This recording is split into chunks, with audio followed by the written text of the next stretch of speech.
didrikshatam prayena rosho bibhavet yata pashum. Please repeat. Na, Na, not. not. Vai, Vai, but.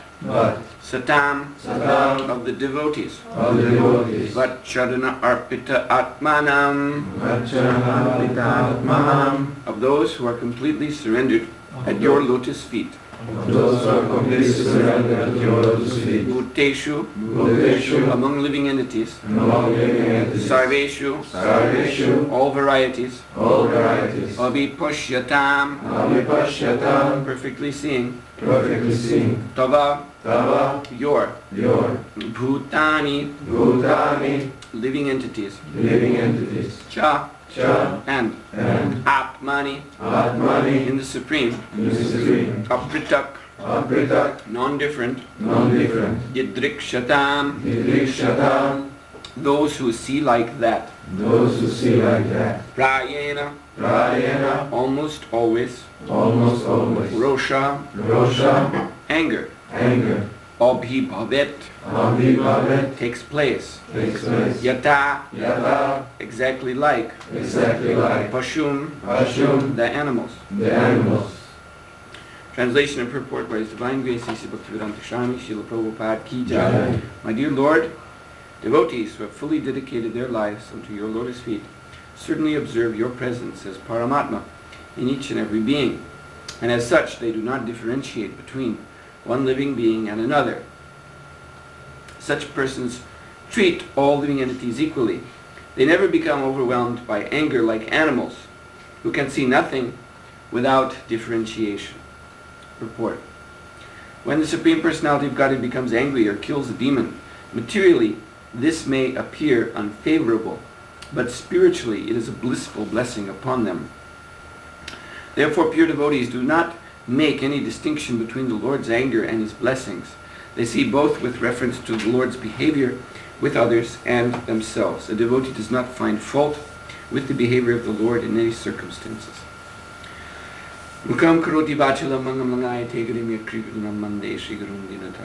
Yes, so the specific comparison in this regard is to the anger of a loving parent upon a wayward child. The loving father has always the best interests of his son in his heart. But that son may become wayward, he may become deviated, and then he performs actions under illusion which are not actually for his self-interest. So out of concern, loving concern, the father becomes angry at such a son, chastises him. And this is actually a form of love. The father has always the best interest of his son in mind. That if you become a debauch, if you break the law, if you create scandals, then what is going to become of you? How can I allow this to happen to my son? So then he becomes angry. He may even become violent. He may even strike his son. But as stated here, it is not the kind of anger which is seen in animals. This blind fury which arises from simply the most gross false ego that I am under attack, someone has offended me, so complete mad blindness to strike out, to kill, destroy that enemy. This is animalistic. So that such anger as that cannot be imposed upon the pastimes of the Lord, even in his pastimes of killing such a demon like Hiranyakashipu. You have all, I'm sure, seen at least the photograph of the deity in Sridham Mayapur of Lord Nrsimhadev. So this form of Lord Nrsimhadev is called Stamba Nrsimha. The Stamba is the column. So Lord Nrsimhadev has just burst out of the column in that particular form. And he has 10 arms. And as you can see, he's extremely angry. Actually, at this point, the point of his first appearance from the Stamba, Lord Nrsimhadev is most angry. So it means that his anger is not even focused yet. It's just he just exploded out of the Stamba. That's also the force of his anger. And in that particular form, you see, he's now looking. Where's the object of my anger? There's not even any object yet. It's just radiating out in all directions. And he's just now looking, where is that rascal, Hiranyakashipu? And then at that point, when he sees Hiranyakashipu, then the anger becomes focused. It becomes controlled, because it is focused on the object of anger, the demon Hiranyakashipu. So all the forms of Nrsimha that follow, Nrsimha is worshipped in his form of killing the Hiranyakashipu demon when he has him on the lap. That's a typical form. So even there, he's actually in the process of killing Hiranyakashipu. The anger is less than the Stamba Nrsimha form, because the anger is focused. So when the devotees went to South India from Mayapur, those devotees who were put in charge of having the Stamba Nrsimhadev deity carved, so they found a specialist in South India, and they went there and they proposed, please make Stamba Nrsimha. He refused. He said, oh, this form is a bit too much for me. But they preached to him and begged and pleaded, and finally he agreed. So very, very, most ferocious. Actually, Srila Prabhupada said that Lord Nrsimhadev, in one place he says that he is the actual form of the anger of God. In the biblical scriptures you sometimes find this statement, the anger of God. So actually that is the anger of God, Lord Nrsimhadev.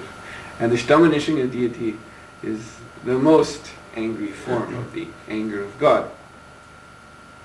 But still, that anger is transcendental. It is meant for the good of Lord Nrsimhadev. Of Hiranyakashipu. Hiranyakashipu is such a demon, most powerful demon in the whole history of the world. That means that he committed more sinful acts, he committed more offenses than anyone. Anyone before or after. So, from relative vision, someone may say that, well, he may have been a demon, but what God did to him, that was very cruel. To throw him down upon his lap and rip open his abdomen and take the intestines out and even to put them around his neck. What is that? I mean, okay, if this demon has to be killed, then do it quickly, but why like this? Why this kind of savage delight?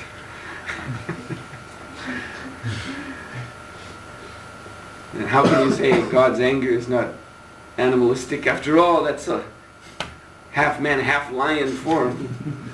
Already we see the form of an animal is there, and the savagery of the lion is there too. Cruelty. So someone may say like that, but, and of course, Prabhupada's reply would be, well, everything comes from God. Even this savagery. Everything has its origin in God. Therefore, when in the very early days, one ISKCON artist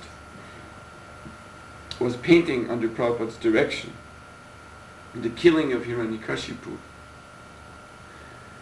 So she had finished the painting according to her conception, and Prabhupada came to see. And Prabhupada looked and said, "Put more blood." There's not enough blood. And then she was a little astonished by this, and he just said, "Everything comes from Krishna, including this horrible rasa, rasa of horror and shock. So therefore, there should be much more blood spilled all over the floor." Yes, so that is there, it's undeniable.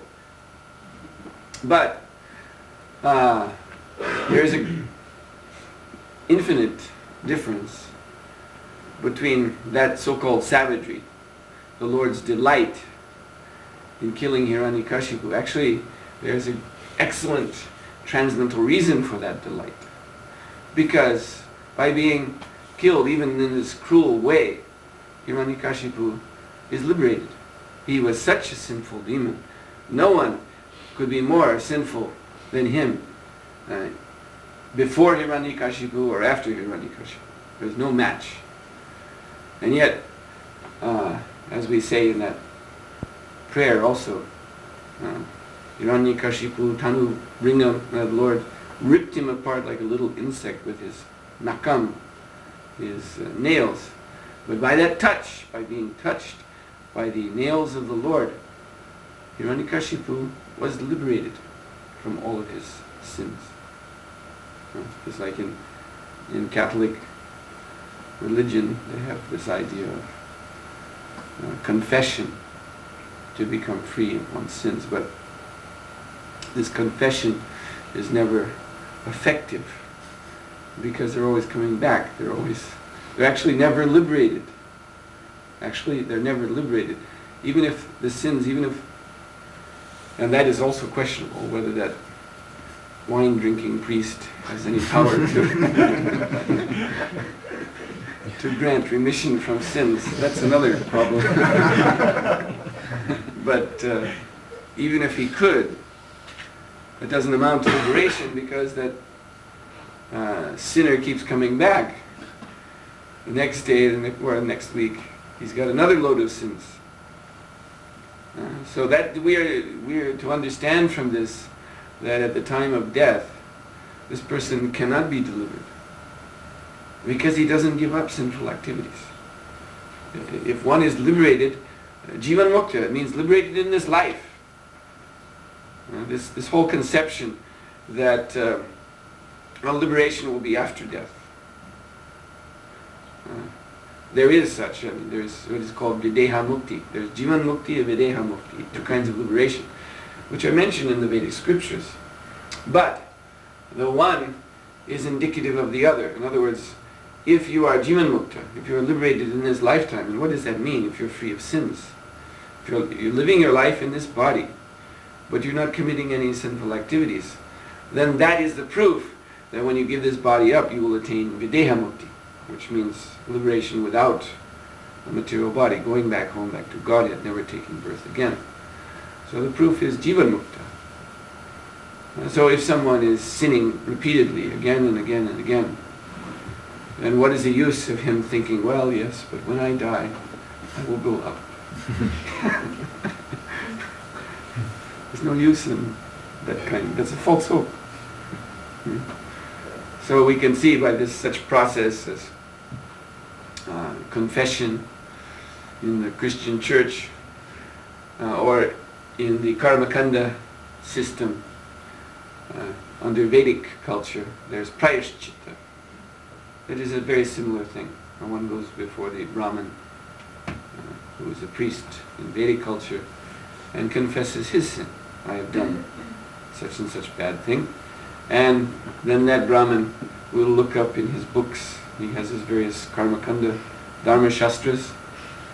You have, of course, there's many, many more sins than that are known to the Christians.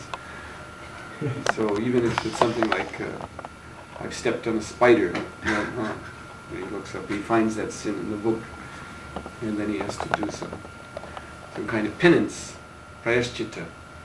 Some kind of penance, he should fast, he should make some offering, some yajna should be performed like that in order to become relieved. But also in this process, it's actually a kind of business.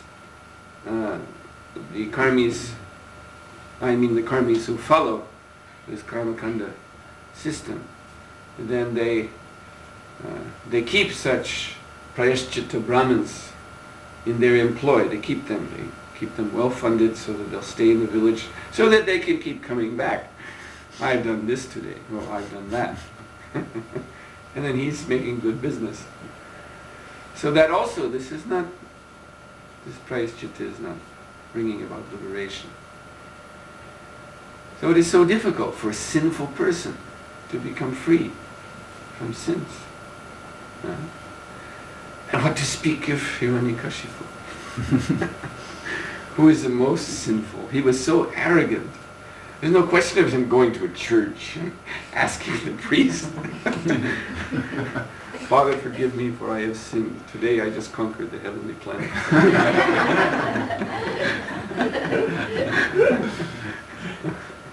There's no question of him doing anything like that, because he was convinced that I am God, I'm the Supreme.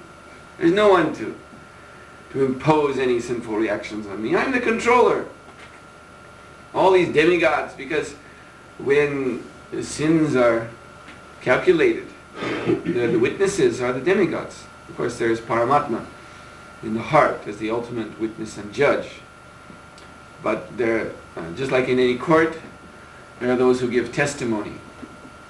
Witnesses are called. What did you see last Saturday night in the park? I saw this man, he was drunk. You see, like that. So they're called, and then the testimony is assembled and judgment is made on that basis. So similarly, the Paramatma, he takes, at the time of judging a person's karma, he takes the testimony from the principal demigods. There are 12 different demigods ruling 12 directions. So they testify. We saw him do this, we saw him do that. And that is the court record. And then judgment is served according to that. So, but Hiranyakashipu was thinking, I have conquered all these rascal demigods. Who's going to witness against me? If I look at them, they're shaking in fear. No one is going to step forward and say anything about me. And as far as this Paramatma, wait till I catch him. I'm all ready. So he was totally arrogant. He thought he had the universe in the palm of his hand. He thought that birth and death and old age and disease were his servants. This was his idea. So how can such a person be benefited? How can he be relieved of his sinful life? So that Lord Nrsingadev did. And we can understand, therefore, that delight,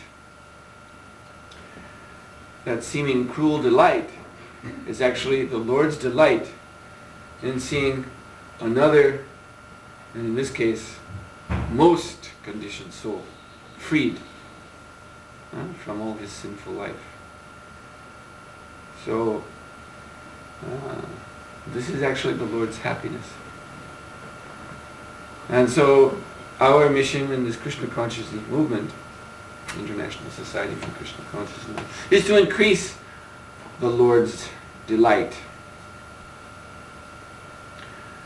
So I have been working on one book, and then in the last chapter I compare the mission of Lord Krishna at Kurukshetra with the mission of Chaitanya Mahaprabhu in this modern time.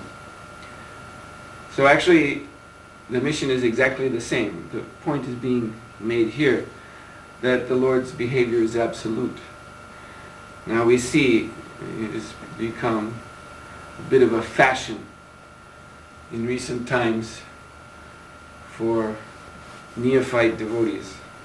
I mean, they're neophyte, although they may have been in ISKCON for quite a number of years. But by neophyte, I mean they become very easily attracted to some line of thought presented by a Vaishnava, sadhu. But that line of thought is not in line with Srila Prabhupada's teachings. And they find it very interesting, and they want to know more about it. And it starts off by some kind of comparison. Well, there's so many things that Prabhupada said that he's also saying, few things are different, but that can be adjusted. Let us go on hearing. And then gradually, step by step, there is no more attempt to adjust. Rather, that Srila Prabhupada was, he is the previous Acharya, and this is the present Acharya. And the new Acharya has come to bring us up to date. There are few things that we misunderstood for Prabhupada's teachings. Now he is here to correct them. So in this way, eventually it becomes a case of giving up the instructions of Srila Prabhupada altogether. So we have seen since Prabhupada's departure, even it was starting to happen while Prabhupada was still on the planet. Although Srila Prabhupada, in those cases, he stopped it very severely. But after Prabhupada left, then this phenomenon grew, and it is still with us. There's a latest chapter of this going on right now in our movement. So we see in this, when this manifestation appears, that there is an attempt to distinguish the Lord's pastimes, different pastimes of the Lord, distinguish on the basis of high or low, or you see, this is a better pastime for us because we are Gaudiya Vaishnavas. We should be attracted to the Lord's dance with the gopis. That is really where the nectar is. And Krishna speaking to Arjuna in Bhagavad Gita.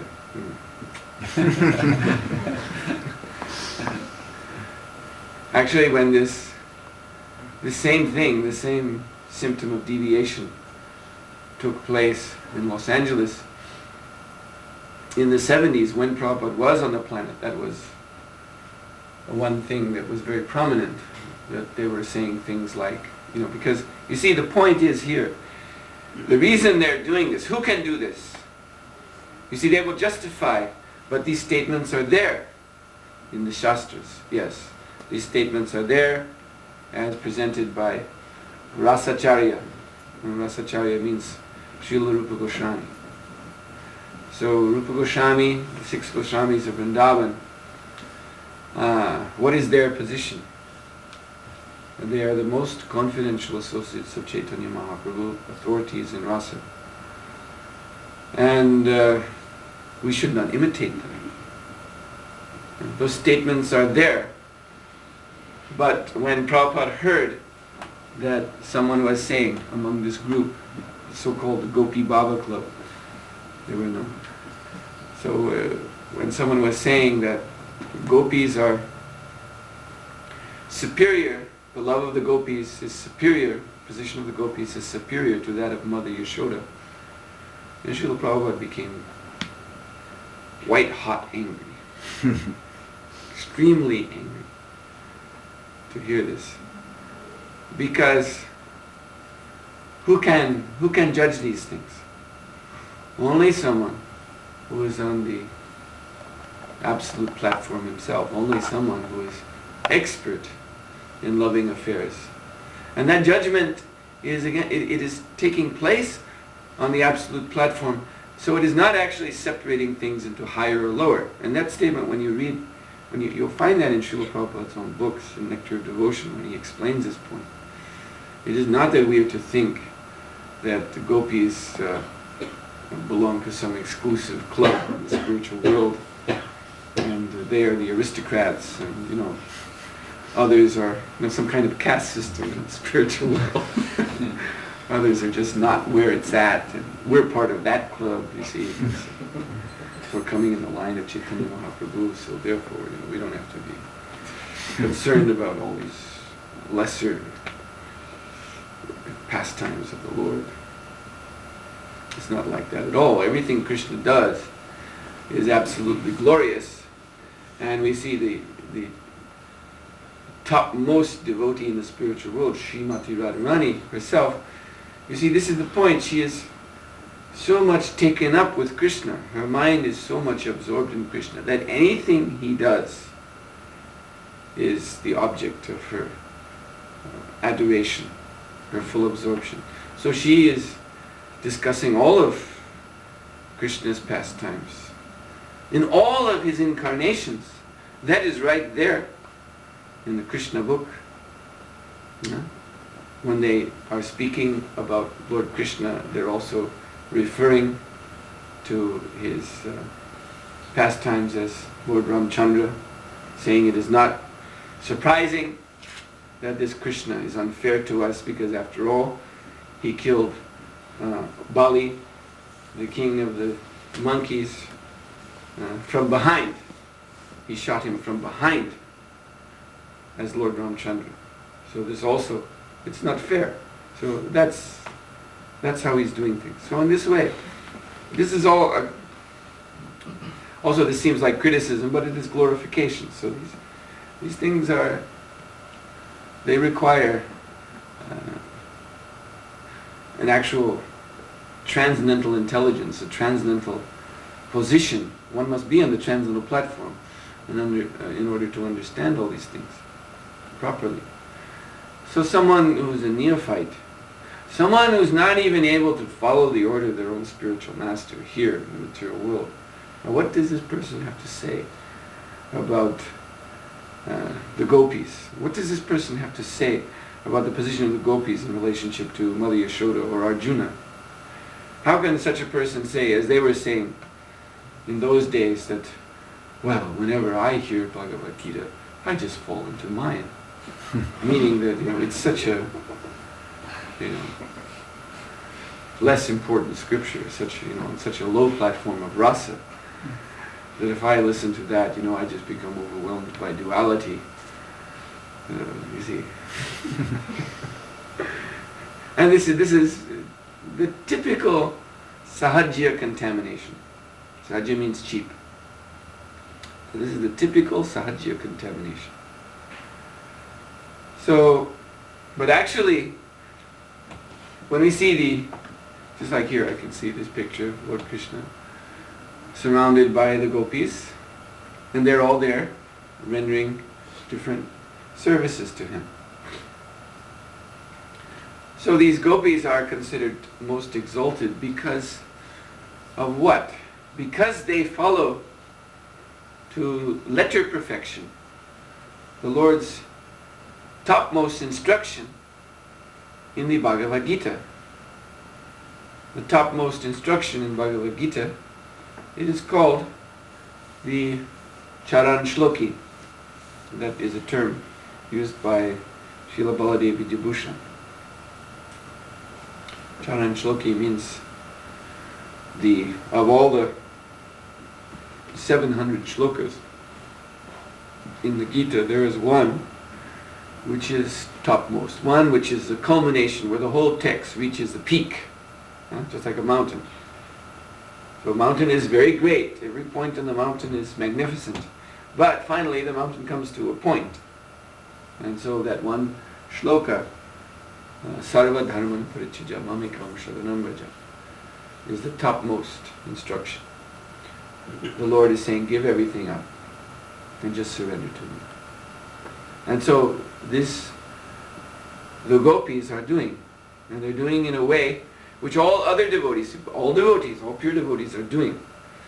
But all other devotees, they honor and respect the gopis that just see their example of following this instruction of the Lord. Because They are simple women. The gopis are village ladies. They have their husbands, they have their family, but they give everything up to enter the forest, as we see in this painting, to be with Krishna. So Arjuna is, in another way, doing the same. What are the gopis doing? They're giving up their family attachments to be with Krishna.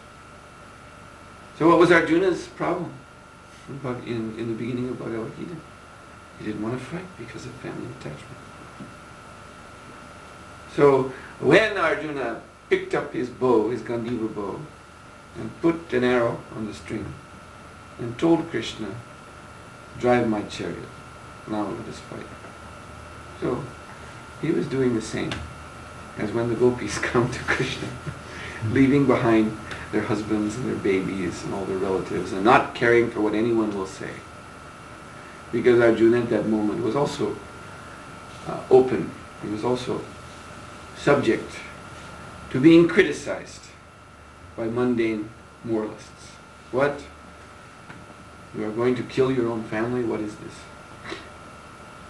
But this is the meaning of surrender. And so similarly, Sri Chaitanya Mahaprabhu, just as Arjuna 5,000 years ago was killing millions and millions of men, killing them. But that killing was not, again, the same thing we can say. It was not animalistic. Because of the Lord's presence, because this was the fulfillment of Krishna's own plan, and Krishna was there personally present to receive Arjuna's sacrifice. He was, actually we were explaining yesterday, sacrifice. So Arjuna was sacrificing all these men. And the Purusha of that sacrifice was revealed in the 11th chapter of Bhagavad Gita, the universal form. You could actually see, or Arjuna could actually see how Krishna was going to enjoy that sacrifice. All those mouths were there and he was devouring all the soldiers. So this was to their absolute benefit. Srila Prabhupada confirms that everyone who died on that battlefield was liberated. Similarly, the Nam Sankirtan Yagya, sacrifice of the holy name, is liberating everyone. It is also subject to criticism. Oh, you are destroying families. These young boys and girls, they're leaving the safe shelter of their homes. They're leaving the loving protection of their parents, who've trained them up in all kinds of nasty activities. They're leaving that. Leaving it all behind. What is this? This is Sarva Dharmam Parityajya Mamekam Sharanam Vraja. This is following Krishna's instruction. And this is liberating. And Prabhupada said this movement is so powerful that even those who become angered by it, who blaspheme it, you see, who criticize this very thing, that families are being broken up, young people are leaving their parents, wives are leaving their husbands, or husbands are leaving their wives, or both are leaving one another, giving up their Maya relationship and entering this movement, and what are you doing? Even those who criticize in this way, by their fixed attention, just like Kamsa, so by their fixed attention upon ISKCON, upon Sankirtan, they're also liberated. It's a fact. When Prabhupada was told that one of these deprogrammers would rip up his books in front of the victim, the devotee that had been captured, and Prabhupada said, that deprogrammer will attain human birth in the next life. That is very good, because he has touched my books.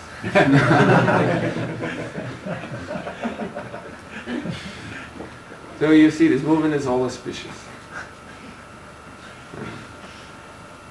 All auspicious. So, this is the nature of Krishna's pastimes, all of his pastimes. Even when he is showing anger, even when he is destroying the demons with great ferocity, it is absolutely auspicious in all respects. Srila Prabhupada ki jai. Any questions? Yes? You were speaking about Lord Nrsimhadev. I was wanting to know, is it difficult to approach Lord Nrsimhadev in prayer or like that without being offensive because of the angry mood? Well, Lord Chaitanya has said that Nrsimhadev, he's made this comparison to a mother lioness. So in this lion community, the lioness is even more ferocious than the male lion, because the lioness, she has cubs to feed. So she's the male lion. It's the lion community is very interesting, and when we hear about their habits, then we can understand how it is that this is one junction to the human form of life, from lion birth in lion species. Then the next step is to become human being in the mode of passion. So they have very interesting relationships, these lions. And so male lions, there are some among the male lions who have nothing to do with the ladies at all. They just, like, it's known that sometimes two male lions will just become friends, and then they just travel together. They're not interested in having any affairs with female lions. So these two friends will be very relaxed and, kind of just wander through the savannah. And whenever they feel hungry, you see, because lions, they take a long time to digest their food. When they get something to eat, then they gorge themselves. They fill their belly to the max. And then for a few weeks, they just lay around. So two male lion friends, that's what they do. They're mainly laying around telling jokes and, and relaxing, just, taking it easy. And then one day they look at each other and say, "You feel hungry?" "Yeah, I feel hungry today." "Well, okay, let's go then. Let's go find a zebra." And so then they run down some zebra, kill it, and then they have their meal, which satisfies them for another few weeks. But the lioness, she is not relaxed. She's, as the term is, laid back. She's not laid back at all, because she has these hungry little lion cubs. Usually there's 4 of them. And they're lions, they're growing lions. That means they have to have a lot of fresh meat. So the lioness is always going out every day practically and running down something, an antelope, a zebra. So she's very, very ferocious. And also she's defending her cubs. So she has her cubs in a special place. She goes out from there to hunt.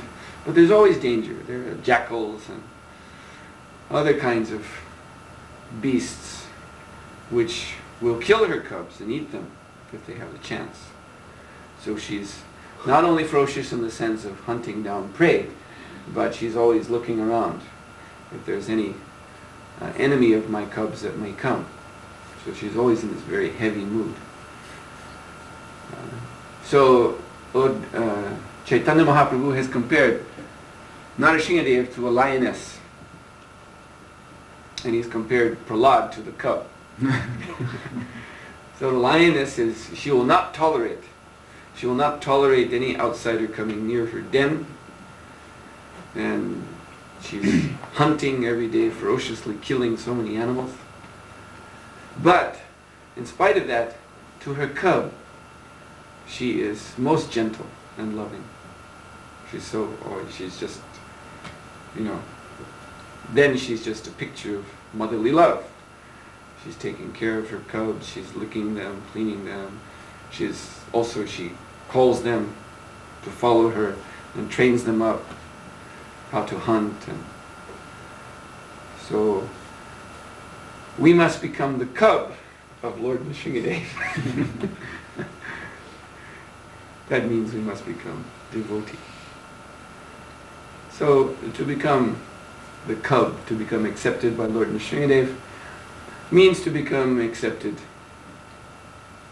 as Vaishnava by the authorized process, to take spiritual master, receive initiation, and to serve Krishna under the direction of spiritual master, avoiding offenses.